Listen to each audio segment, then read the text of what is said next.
A bloodied man staggered up to a beggar and dropped a gold coin in his bowl. Then he yanked the beggar's blanket and passed out beside him. The beggar glanced at the coin, instantly understood, and got to his feet. He threw a dirty tarp over the man. Soon 2 hitmen dressed as cleaners showed up. But in seconds, 2 other beggars took the hitmen out like trash. The man asking for help was the legendary hitman John Wick. He is this wrecked because a powerful boss betrayed him. So how does he fight back? John wiped out a whole mob over a dog. Now he just wants a quiet retirement. But the cement over his buried weapons isn't even dry when bullets come flying. The whole house burns, and every memory of his late wife turns to ash. So his retirement is broken again, and one man is to blame. It is Italian mob boss Santino. Years ago, to leave the killing business, John owed him a blood marker. By the rules, that marker means John must do whatever Santino asks. Now Santino shows up. He wants John for a job. John refuses, saying he is retired, and the boss is furious. Santino goes to his car and grabs an Arwen 37 grenade launcher. Then he blows up John's mansion, watching his home go up in flames. The last warmth in John's eyes dies. Santino didn't just destroy his house. He destroyed the last keepsake of his late wife. Home and hope are gone. John will make him pay. Next day, he heads to the Continental Hotel.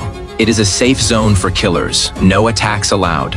It is also the hub for intel and weapons. John finds the manager, Winston. He cuts to it and asks where Santino is. Winston instantly sees what John's planning. So he repeats the 2 big rules. 1, no killing inside the Continental, ever. 2, never break a blood marker. Break either rule, and you're basically dead, so John leaves his dog at the front desk.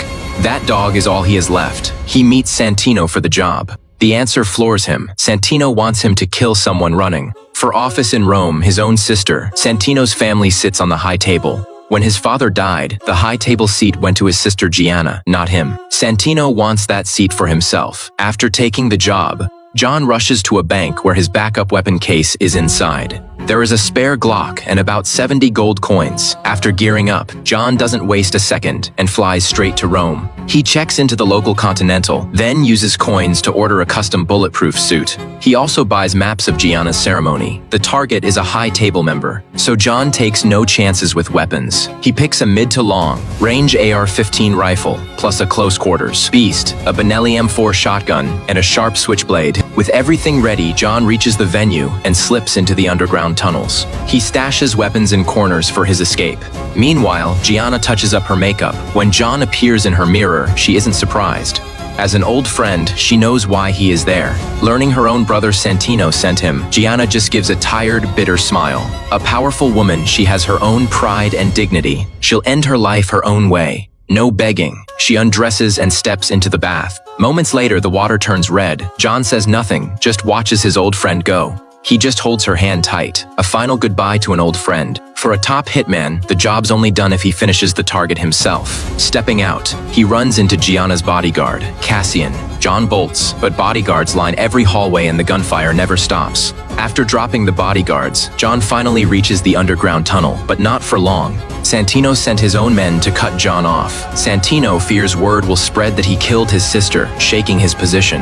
Now John gets it. Santino wants him silenced for good. Good thing he hid weapons ahead of time for situations exactly like this. First, he grabs the AR-15 rifle and lets loose at full power. He mows them down as they charge at him through the narrow indoor hallways. The rifle rounds punch clean through their body armor, where a pistol couldn't. Out of ammo, John tosses the rifle and pulls the shotgun from his second stash. He swings it up and blasts the men crowding in on him up close. Each blast tears through the enemies packed into the tight tunnel. After a brutal firefight, John finally breaks through and escapes. In this fight, he fired 147 rounds, hitting 128, an 87% accuracy rate, 65 kills total. But steps later, a car slams him to the ground. The driver is Cassian, Gianna's bodyguard. With his boss dead, he wants only revenge. They brawl hand to hand, and John's clearly outmatched after half an hour of fighting.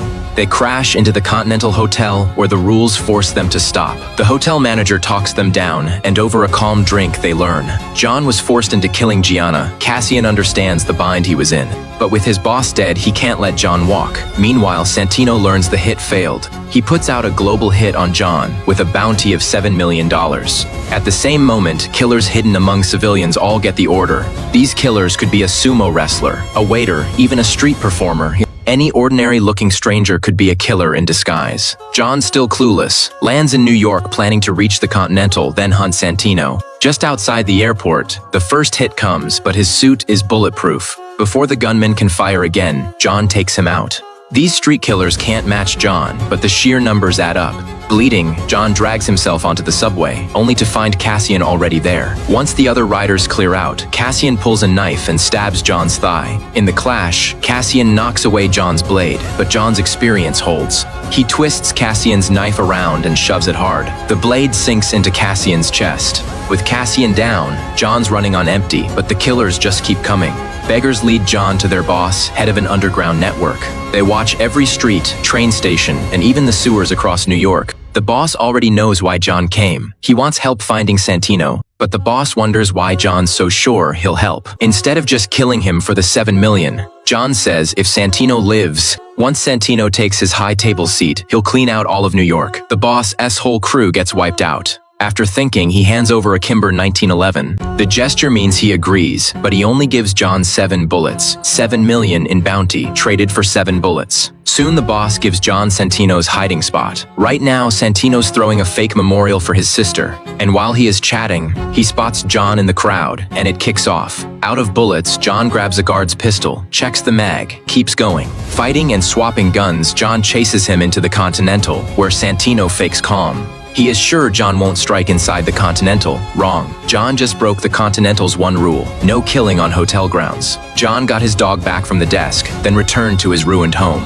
Standing in the wreckage, he remembers his late wife. But just then, the concierge shows up and leads John to the middle of an empty plaza. Winston, the hotel manager, is already waiting there, and he tells John, because he killed someone on hotel grounds, his Continental membership is officially revoked. That means every service tied to the Continental, including weapons suppliers, will sell him nothing now. Worse, the crime family backing Santino puts out a $14 million bounty on John because of their old friendship. Winston buys John a 1-hour head start to run before the bounty officially goes live. He also hands John a marker to use with the high table. To call in one favor, his only way out, John grabs his dog and leaves the plaza. An hour later, John is officially excommunicated, and killers lurking everywhere start closing in. How will John and his dog survive now?